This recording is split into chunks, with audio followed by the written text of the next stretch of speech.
नमस्कार, बहुत स्वागत है आप सभी का। मैं हूं सुशांत सिन्हा।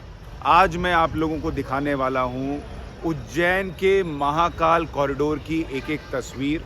आपने काशी विश्वनाथ देखा, कैसे नरेंद्र मोदी सरकार ने वहां कायाकल्प किया, जो सदियों में किसी ने नहीं सोचा वो बदलता दिखा वहां पर। वैसे ही उज्जैन, जिसे महाकाल की नगरी कहा जाता है, वहां कैसे एक 20 हेक्टेयर में पूरा प्रोजेक्ट तैयार हुआ है और कैसे 950 मीटर लंबा है। आज उसकी भव्यता आपको दिखाऊंगा और हिंदुओं के लिए, हिंदू आस्था के लिए कितना बड़ा ये महत्व रखता है, आज आपको ये भी समझ में आएगा। बीते 8 साल में हिंदू आस्था के जो केंद्र हैं, उनके गौरव को पुनर्स्थापित करने के लिए जो काम हो रहा है, उसका एक प्रतीक भी है ये इसका एंट्रेंस है।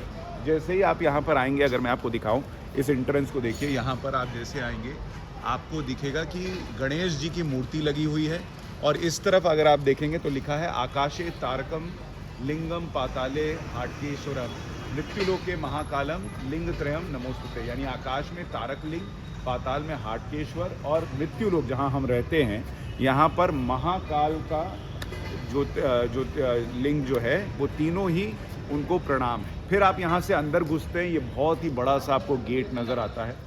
इसमें 8 द्वारपाल जो है वो खड़े किए गए। अगर आप देखेंगे यहाँ पूरी नक्काशी जो है वो की गई है और ये आपको नज़र आएगा कि किस तरह से ये पूरी नक्काशी आपको नज़र आ रही है। और ये बहुत ही शानदार लगता है रात में, स्पेशली जब आप आते हैं तो इसको अगर देखेंगे। और जैसे ही आप यहाँ से अंदर घुसते हैं, आपको दिखेगा कि यहाँ पर अंदर घुसते ही एक त्रिशूल लगा हुआ है, डमरू है, रुद्राक्ष की माला है, शिव की तीसरी आंख है, वो सब कुछ यहाँ पर नज़र आता है।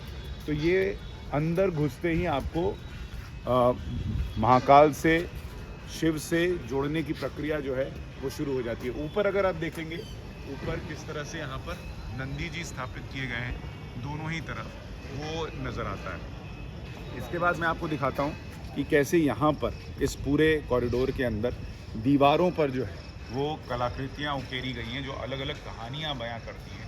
अब इनको अगर आप रात में जब देखेंगे तो लाइटिंग में ये बहुत ही सुंदर दिखती हैं। और यहाँ पर आप इसको देखिए कि अलग अलग कहानियाँ शिव से जुड़ी हुई, हिंदू आस्था से जुड़ी हुई, वो आपको नज़र आती हैं। आपको यहाँ पर शिव जी, ब्रह्मा जी नज़र आ रहे हैं। इसी तरह से अगर आप जैसे जैसे आगे बढ़ते जाएंगे, आपको अलग अलग कहानियाँ जो है वो पूरे दीवार पर उकेरी हुई मिलती हैं, नज़र आती हैं। और हर तस्वीर एक कहानी जो है उसको बयां कर रही है, वो नज़र आता है। तो जैसे अगर मैं आपको थोड़ा सा आगे लेकर जाऊं और दिखाने, अच्छा इस दौरान जब आप चल रहे हैं तो आपकी बाईं तरफ आप देखेंगे वहाँ पर शिव जी जो हैं, उनकी एक बहुत बड़ी विशालकाय मूर्ति जो है वो लगाई गई है फाउंटेन के लिहाज से।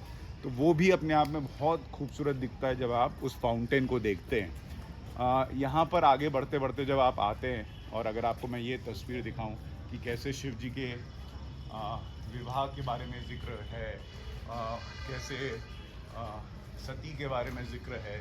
अगर आप यहाँ पर देखेंगे, ये एक बड़ा शानदार वृत्तांत यहाँ दिखाया गया है कि कैसे विष्णु जी जो हैं वो शिव जी की आराधना कर रहे थे और 1000 कमल के फूल उनको चढ़ाने थे।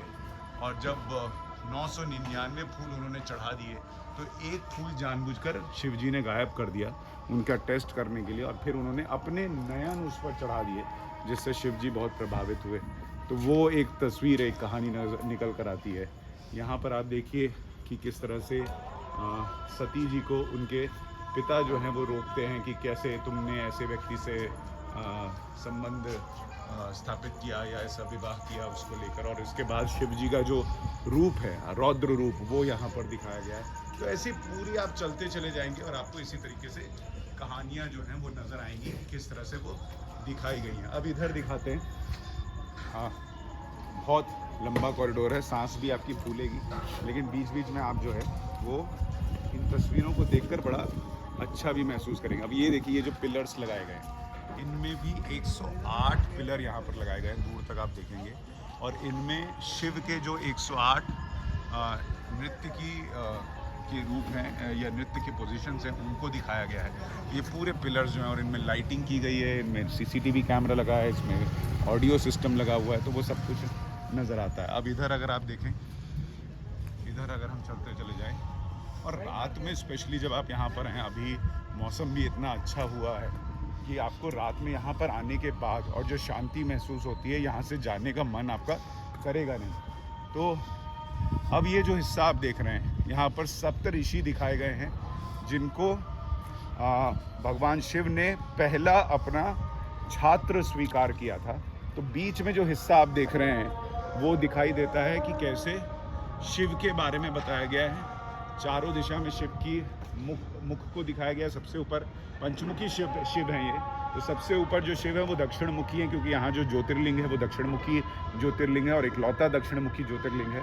उसके नीचे शिव जी के अलग अलग रूप हैं, उसके नीचे उनसे जुड़ी हुई जो चीज़ें हैं, चंद्रमा, त्रिशूल, वो सारी चीज़ें हैं। और यहाँ पर आप देखेंगे चारों तरफ सप्त ऋषि आपको नज़र आएंगे जो कि ध्यान में लगे हुए। और ये वो सारे सप्त ऋषि हैं जिन्हें शिव जी ने सबसे पहले शिक्षा दी थी। और इसीलिए उस दिन को जब इनको एज अ छात्र शिव जी ने स्वीकार किया, उसको गुरु पूर्णिमा भी कहा जाता है। तो ये और इसके नीचे इन सप्त ऋषियों के नीचे जो है यहाँ पर इनकी अलग अलग कहानियाँ भी बताई गई। तो वो आप आएंगे तो वो अलग दिखता है। उसके बाद आप यहाँ से निकलेंगे तो यहाँ पर मंडपम आपको दिख रहा है। ये मंडपम जो है, यहाँ पर खाने पीने का इंतज़ाम किया गया। अच्छा, यहाँ से देखिए इस तरफ, वो पीछे आपको अगर आप देखेंगे तो शिव जी जो है वो नज़र आ रहे हैं। और वो आपको हिस्सा फाउंटेन का, मैं आपको जो बता रहा था, वो फाउंटेन का हिस्सा है। यहाँ पर पानी चलता है और म्यूज़िक चलता है। अब आप यहाँ मंडपम में आ गए। इस मंडपम में थोड़ा खाने पीने की व्यवस्था की गई है, लेकिन इसको भी आप देखिए रात में कितना सुंदर, कितना शानदार ये नज़र आ रहा है। यहाँ आते ही आपका मन जो है वो अभिभूत हो जाता है। लेकिन हम इससे थोड़ा और आगे बढ़ेंगे और इस मंडपम को देखते देखते, अच्छा दाहिनी तरफ आप देखिए, इस मंडपम में आप खड़े हैं तो यहाँ से भी आपको पूरा कॉरिडोर जो है वो नज़र आएगा।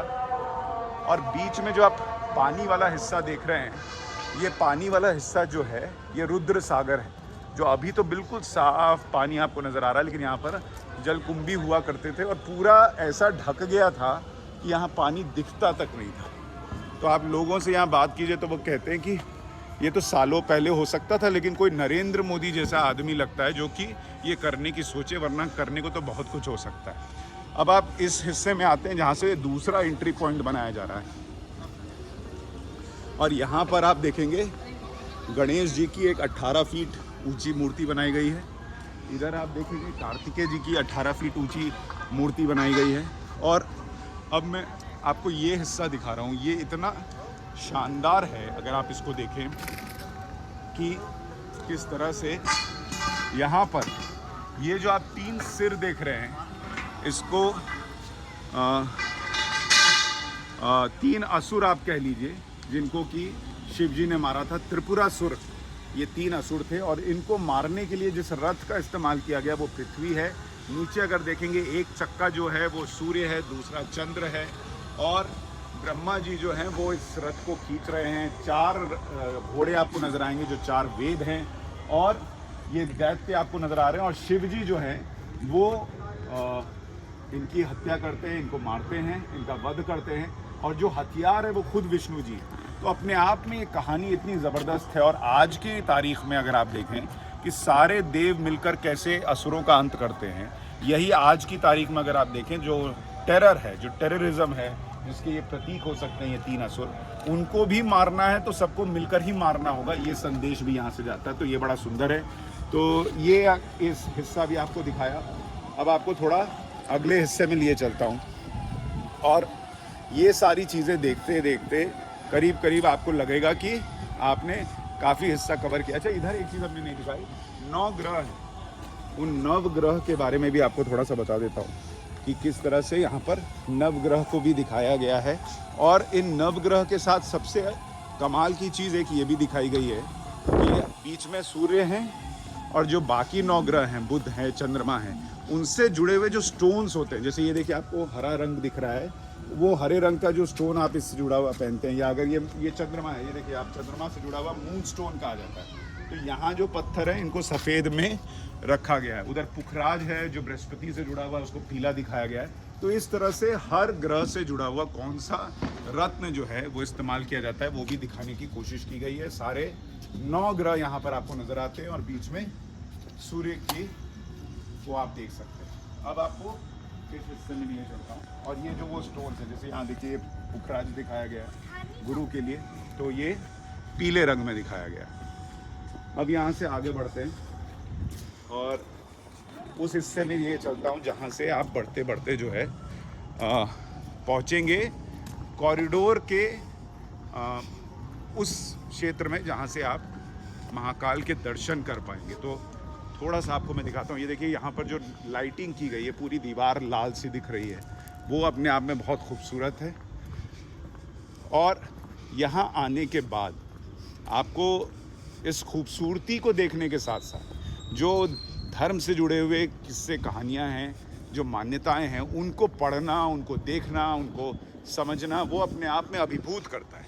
बहुत आनंद आता है। और अभी तो मौसम इतना अच्छा है कि हल्की ठंडी हवा चल रही है और आप इसको देख रहे हैं, यही आपको बहुत बहुत आनंद देता है। और अगर मैं आपको यहाँ से दिखाऊं, यहाँ से आप थोड़ा नीचे उतरते हैं और उसके बाद जो है यहाँ पर ये देखिए, ये भित्ति चित्र बनाया गया। ये पूरा शिव जी का जो विवाह हुआ था उसको लेकर पूरा वर्णन है चित्रों के जरिए दीवार पर, कि किस तरह से शिव जी का विवाह हुआ। और ये कहा जाता है कि सबसे बड़ा एक कॉन्टिन्यूटी में बना हुआ भित्ति चित्र है। ये इतना लंबा भित्ति चित्र बनाया गया। यहाँ बैठने की जगह है, यहाँ रुद्र सागर आपको जो है वो नज़र आ रहा है। और इसी तरह से जब आप बढ़ते हुए चले जाएंगे थोड़ा और, ये बैठने की जगह है, देखिए यहाँ पर आप आराम से शाम में बैठ सकते हैं। यहाँ पे करीब 40-50 हज़ार पेड़ पौधे लगाए गए हैं और उसमें भी उन पेड़ पौधों को लगाया गया है जो कि मेघदूतम में कालिदास ने वर्णन किया है और जो शिव जी से जुड़े हुए बताए जाते हैं। तो वो सारी व्यवस्था यहाँ पर की गई है। फिर आप इन सीढ़ियों से चढ़ते हुए ऊपर जाते हैं और ऊपर पहुँचने के बाद आप फिर जो है उस कॉरिडोर में चलना शुरू करेंगे। अच्छा, वहाँ आप देखिए, वो पीछे आपको जो ध्वजा फहरती हुई दिख रही है, वो वहाँ पर आपको असली जहाँ पर आप जिस मंदिर में जा रहे हैं, महाकाल के मंदिर में, वहाँ पर पहुँचना है। तो यहाँ से होते होते होते, और ये पूरा कॉरिडोर इतना शानदार है, मुझे लगता है कि पहले कहा जाता था कि यहाँ करीब 1.5 करोड़ लोग आते थे साल भर में। अब माना जा रहा है कि इसके बाद करीब 3 करोड़ लोग जो है वो यहाँ पर सालाना आने शुरू होंगे। और इतना बड़ा ये कॉरिडोर है कि एक बार में 2 लाख लोग यहाँ पर अगर हों तो भी उसकी व्यवस्था की जा सकती है। तो प्रधानमंत्री नरेंद्र मोदी का एक विजन तो हमेशा रहा है कि कैसे आप जो है गौरव हिंदू धर्म का उसको पुनर्स्थापित करें।